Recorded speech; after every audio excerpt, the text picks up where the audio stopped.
Hello and welcome to Chat G&G. I'm Gags and this is Grizz. And I'm Grizz, believe it or not. It's We're back after 3 weeks. I know sometimes we have to check, like, we here? Are we doing this? Are we really going ahead with it? But look, international break in it. We needed a little break ourselves as well. It's good to what's the word? Take in some family time, relaxation time, and then the final hurdle, the final furlong, which is gonna be, It's the final countdown. This is it. That's the one. If the youngsters in the chat don't know what that is a reference to, what's the name of the group? I can't remember. What? Yeah, what's the name of the group? How do you should know? Wasn't that John Bon Jovi? Probably, yeah. Sorry. I wonder if it was John Bon Jovi, the final countdown. I wonder if it was. I'm gonna check that in a minute. But how you doing? I'm good, man. How are you? Good, man. I was just literally telling you before we went live that I just opened my fast and I topped it off with I had some biryani. Way too spicy for me. Didn't enjoy it. I'm not gonna Artist is Europe, by the way. What? Yeah, it says Europe. Song by Europe. No. Can't be. Who's Europe? I'm sure it's John. Well, listen, John Bon Jovi. We'll stick with that. Who gives a shit about facts? Anyway, Yes. I was telling you about my spicy biryani. Let's not let facts get in the way of a good story. No, let me tell you a fact. Way too spicy biryani. I can't. I'm the most unethnic you've ever come across in your life. I can't have spice, Gags. Mate, a lot of us are the same. It's getting worse though. My tolerance levels for spice is getting worse and worse and worse. What do you like with spice? I used to be okay, and then I started to get like you said, worse and worse. Do you reckon with age it gets worse and worse and worse? Maybe with age, yeah. Sorry, I'm trying to get this right. You're fiddling about, aren't you, again? I am. I just need to get it sorted, and I think we've got it now. No, we haven't. It's still bad. The perfectionist that you are. You know what it is? It's been flipping so long, right, since I've done this, that all of my settings are all messed up now. All over the place. That's what happens. This is why you shouldn't stay away, isn't it? This is your equipment telling you, can you please keep it up and keep more regular? But there you go. Look, I'm just gonna have to have these dots in for now. Sorry. It's fine, man. It's fine. We've seen you in far worse conditions and situations. You know what I mean? But yeah, look. We've had a bit of a relaxation time. We've had a bit of a time off. Yeah. But it's a lot to catch up with what happens, because in the world of football, nothing stands still, right? Things are always happening, discussions, transfer chat, contract chat, cup. Well, I don't think we even spoke about the cup final. Nope. You was at the cup final very quickly, because we've got so much else to talk about. How are you now, a couple of weeks later?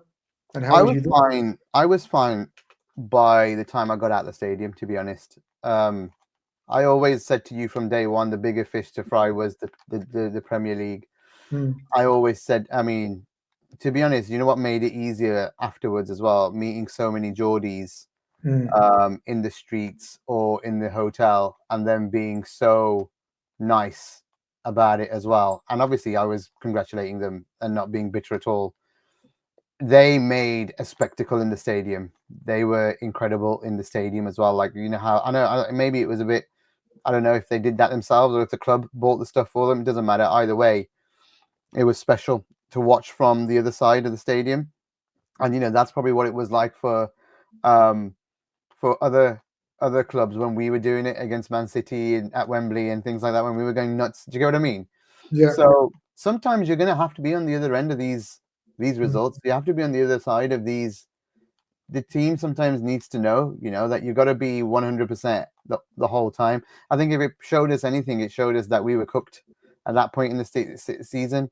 We'd played, what is it, two lots of sets of games where we'd done like 5 in 12 and then 6 in 12 or something stupid 15 and then 5 in 12, and it's just one week break, but then doing 5 in 12 with 5 games in 12, it just tells you that the squad's not ready for this, that this squad isn't big enough quality wise, or let's say the manager is at fault for not trusting, because when Elliott and Chiesa came on, they actually made a big difference. And so maybe they should have started. Maybe it would have been a bit different result with some fresher legs playing with but what can you do? What can you do?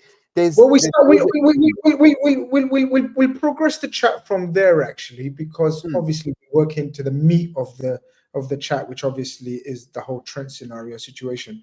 But because this was your biggest fear, wasn't it? In the last month or so, 4 or 5 weeks, you've been speaking about the need for rotation, players' freshness. But would we say that it's all worked out okay in terms of the break, in terms of the timing, in terms of the hard work and the hard shift that we've put in to build this lead of 12 points that, look, even the most pessimist of fans will say it's insurmountable now. 9 games to go. We'd need to lose 4 out of our last 9, and they'd need to win every game for them to overturn this, right? Would we say we kind of made that sprint for the line, but he will learn that, it's not a sprint, it's a marathon, if you know what I mean. Yeah. So the manager will learn, right, from this, that because of the cup competitions, because of the burnout in the PSG game, because we were fatigued, they look far fresher than us. Newcastle look far fresher than us. But we've done that sprint, haven't we, in the Premier League, which has made us go 12 points clear. But he will learn. So I'm taking it as, believe it or not, kind of positive. I think it's nice to be. I mean, it's a good way to think about it. Definitely, that you could be positive about it for sure. I think there'll be other fans that wish that we had maybe swapped a couple of players here and there. In some cup games, not in the Premier League. The Premier League still stay the same, and maybe you don't get the heartache of Wembley. But I actually think it's important to feel these losses, man. I think it's so important to feel as a fan. You got to go through the ups and downs. You can't, And as a new coach, Gags, and as a new coach, new backup team, they will be hurt. Jurgen Klopp lost his first League Cup final. Do you remember? How many finals did he lose? He lost loads. Right. So as I said, this is a big thing. I think it's. I don't think it's talked about enough, Gags. This is Arne Slot's first big, huge job. Like, he's only coached in Netherlands, right? Exactly. It's nothing like comparison-wise. He hasn't had a job anywhere near. The magnitude is of managing Liverpool Football Club in this Premier League, where every week it's a dogfight. And he's spoken about it. And how he's handled it as well. Like, you have to praise him. Like you said, there will be some people that will pick up things that he's failed with, maybe in terms of rotation or giving other players a chance that maybe could have got us further into the cups. But that's okay. That's okay. I think he has to do it his way, and he has to learn. You know what? You got to let people make their mistakes and not be too critical at times, because now he's got a chance to learn from them, and that's when we'll judge even more. Is, did he learn from this next season to go further in the other ones? Did he learn from not playing enough players, or will he sell enough players and buy enough players that he trusts now that he can use?